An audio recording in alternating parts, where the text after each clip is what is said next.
Yo, it's another beautiful day to learn something new. Na sasa tunaendelea na series yetu ya Spirit Basics, and today I want to teach you about the dominant spirit. What is a dominant spirit? Why is it important for you to know what your dominant spirit is? And also, tukimalizia, maybe I'll introduce you to something called the core spirit or the true self. Okay? Now, dominant spirit is what people see when they interact with you. It's how people experience you. Okay? Dominant spirit is what affects your attitude, your character, your motivation, your energy.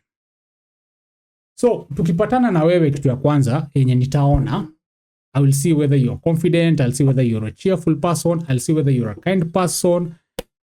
Ile energy utanipea once to meet, that is now your dominant energy. Your dominant energy is how you express yourself to the world. Your dominant spirit is how you express yourself to the world and how we interact with you, how we experience you. So unaweza ita dominant spirit ama dominant energy. So we are going to use the words interchangeably. So kwa spirituality unasikianga watu wakisema aura, energy, vibe yako, umsikuanga na vibe ingine fiti, umsikuanga na energy poa. Iyo, they are trying to describe your dominant spirit. Okay? So your dominant spirit is your character, how you carry yourself, how you present yourself, how you interact with other people. It's your attitude. What kind of attitude do you have? Do you have a positive attitude? Do you have a negative attitude? When mtu roho chafu ama when mtu roho safi? Are you somebody that people like or people hate when they meet you? That is your dominant spirit. It also determines your motivation. Intentions zako, motivation zako na kuanga gani? Are you the kind of person who is jealous of other people? Are you somebody who wishes people good?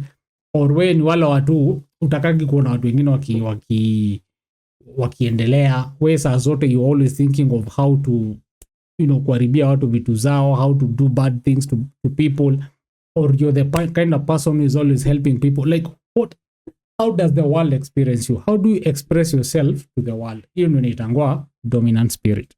So now your dominant spirit is shaped by a couple of things. Number one, it's shaped by your childhood experiences. Whether there was childhood trauma or generational curses or whatever else that happened in your childhood, whether you had a good childhood or a bad childhood, hizo vitu zo shape dominant spirit yako. Also your beliefs, zile vitu na believe. Are you a Christian? Are you a Muslim? Do you believe in aliens? Do you believe in whatever it is that you believe in? Belief system yako pia you shape dominant spirit yako. Experiences umekuwa nazo kwa life yako, whether you've had good experiences or bad experiences, in a shape dominant spirit yako. For example, maybe umekuwa frustrated sana na life, so when mtu attitude yako inakuwa negative saa zote, so that one affects your dominant spirit because you're going to have a very negative dominant spirit, which means dominant spirit can either be negative or positive. People can either experience you as a positive person or a negative person. You can either experience you as somebody who is always calm and collected, or somebody who is always complaining, somebody who never sees good in anything, mtu anakuwa na attitude mbaya mbaya saa zote. Karakta yako pia unaweza kuwa na karakta poa, unaweza kuwa na karakta mbaya. All these are reflections of your dominant spirit. So tukikuona, the first thing that we see is what we call your dominant spirit. Your aura, your energy, the energy that you give, that is your dominant spirit. Okay? So tumesema a good dominant spirit or a positive dominant spirit, there are good spirits behind it. Kumbuka tulisema there's a spirit behind everything. So if you have good spirits behind your dominant spirit, then you're going to have a positive or a vibrant dominant spirit. Good spirits ni vitu kama confidence, spirit of courage, honesty, wisdom, vitu kama hizo. Wewe ni mtu unakuwa well spoken, unapenda watu generally, you're a resourceful person, you're a person who is valuable, people want to be around you, uko na kale kanyota kakupendwa na watu, you're somebody who inspires people. You are going to draw so many people towards you because your dominant spirit is quite strong, okay, and it's quite positive. Something else is you can also have a negative dominant spirit. Kama zile spirits zenye ziko ndani yako ni bad spirits, kama anger, greed, low self-esteem, laziness, jealousy, you're an envious person, utakuwa na a negative dominant spirit. So hata tukiinteract na wewe, nitafeel vibe yako haileti. Okay? Kuna mtu tu kikatu na yeye tu after a few minutes umeboeka na yeye because they are just complaining, mtu ako na mahasira, mtu anaongea mbaya, like mtu unaona tu ako tu na maissues zake zenye uelewi. So the dominant spirit is not something pleasant. So unaboeka na yeye. Okay?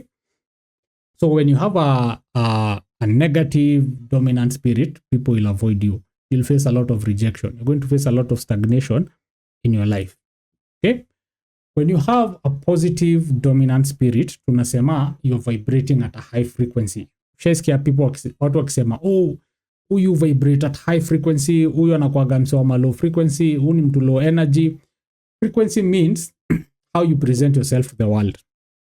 So if you present yourself to the world positively, we say you're vibrating at a high frequency. When you come out lazy, angry, low energy, tunasema you're vibrating at a low frequency.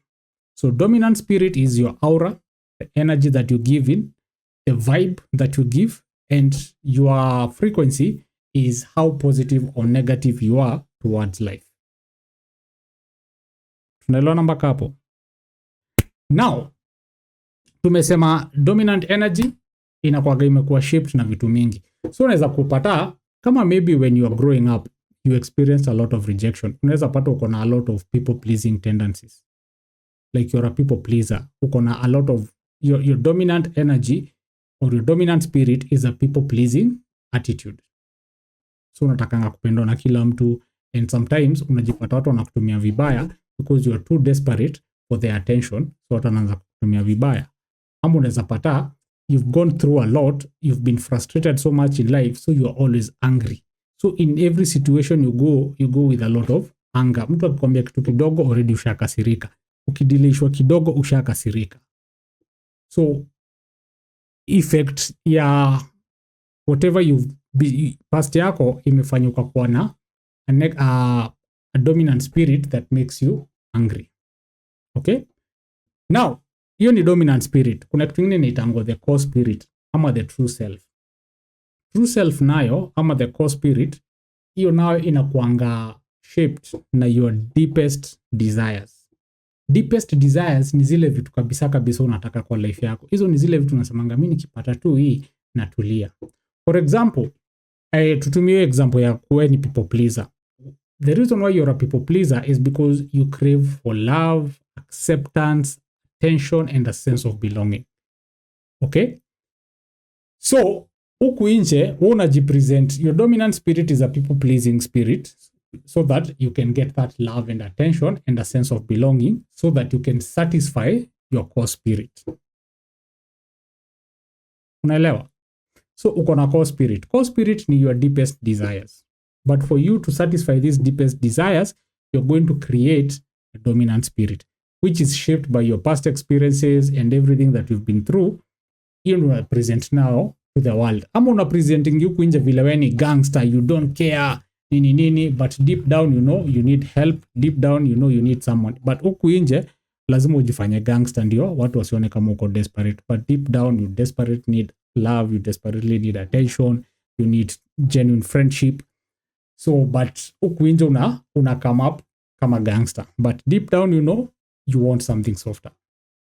So you know difference ya core spirit na dominant spirit. Dominant spirit is how you present yourself to the world, and the core spirit is what you really want in your life. Na tuna creating dominant spirit hoping itatupatia what the core spirit wants, and in most cases tuna presenting the opposite. Okay, unajifanya utakangi stories za watu, we ni introvert, but what you actually crave is genuine friendship, genuine intimacy, genuine relationships. You want honesty, but sasa kuza upati your honesty, una present another dominant spirit that acts like you don't even care so much about these things. So when we say you align your energy, we are usually talking about aligning your core spirit and your dominant spirit zinakuwa in one line, because in most cases zinakuanga in different lines, because the way unajipresent huku nje na ile kitu yenye unataka deep down ni vitu different. Huku nje unajifanya somebody else, you have this mask that you wear, you have this personality that you've adopted, yet deep down what you really want is the opposite of what you're presenting. But where you hope if you present yourself in this way, you're going to get what you really want. But in most cases, you don't get what you really want. So when we say you align your energies so that you can get the outcomes that you want, it means if what you crave for is love and attention, your dominant spirit inakuwa pia ni kitu ina attract your love and attention. Okay? Kama what you crave for is genuine relationships, genuine friendships, instead ya kwenda kujifanya tu utakagi stories za watu, you isolate yourself, una align dominant spirit yako in such a way that you're able to get those genuine relationships and those genuine friendships. So the way you present yourself, your character, your attitude, your motivation, how you interact with people in such a way that when they experience you, they want to genuinely be friends with you. So instead of avoiding people, you figure out what it is that you're supposed to do to attract people. And in most cases, what you're supposed to do, if you're getting negative outcomes, then you know there are so many blockages in your life and you need to clear them so that you can align your core spirit and your dominant spirit. So, naelewana mpaka hapo. So, in a quick summary, what I'm saying is, kuna kitu inaitwa dominant spirit. Dominant spirit is how you show up to the world, your character, your attitude, your motivation, okay? Vibe yako, your aura, the energy you give to the world, how people experience you. Your core spirit is what you really want out of life, your deepest desires. Hizi ni zile vitu hata uambiagi mtu unazitaka. So when you're presenting yourself to the world with your dominant spirit, you're hoping to get what your core spirit wants. So your dominant spirit is supposed to feed your core spirit. But in most cases, sometimes the way we show up to the world, we show up in such a way that we are not able to get what we really want. Because we project a different image to the outside world, ndio tusionekane kama tuko desperate, ndio tuonekane kama we have it all together. And sometimes the way you present yourself, you're not able to really get what your core spirit wants or what your true self wants. Na hapo sasa ndio unaanza kufeel ni kama nothing is going your way, you don't get what you want, people don't understand you, there's a lot of anger and bitterness in your life, you open yourself to other spiritual attacks and so many things go wrong in your life. Watu wanakutumia vibaya, you get yourself in situations you didn't want to get yourself into, you attract all the wrong people and that's how you end up getting hurt. So kama unataka kupata zile outcomes zenye unataka, you have to make sure that your dominant spirit and your core spirit are in alignment. Okay? If you want to attract love, if you want to attract genuine spirit, if your core desire is to attract genuine friendships, genuine relationships, you want to attract money, you want to attract all these nice things that you want, then you have to make sure that your dominant spirit is also aligned to attract the same things, because it's your dominant spirit that attracts what you get. Okay? So, kama dominant spirit yako ina attracting to the things you don't want, then you really need to realign yourself. You need to clear those blockages. You need to look inwards into your core spirit, see what you want, and see how you can align your dominant spirit so that you can attract the kind of things that you want. Okay? We'll be talking more about the dominant spirit and the core spirit. So this one was just to introduce the subject, but as we continue, tutakuwa tuna reference video sana, and as we build onto it, it will make more sense and you'll understand the topic better. And you'll be able to get everything you want out of this life because you'll understand how to align your dominant spirit and your core spirit. Thanks for watching, and I hope to see you in the next video.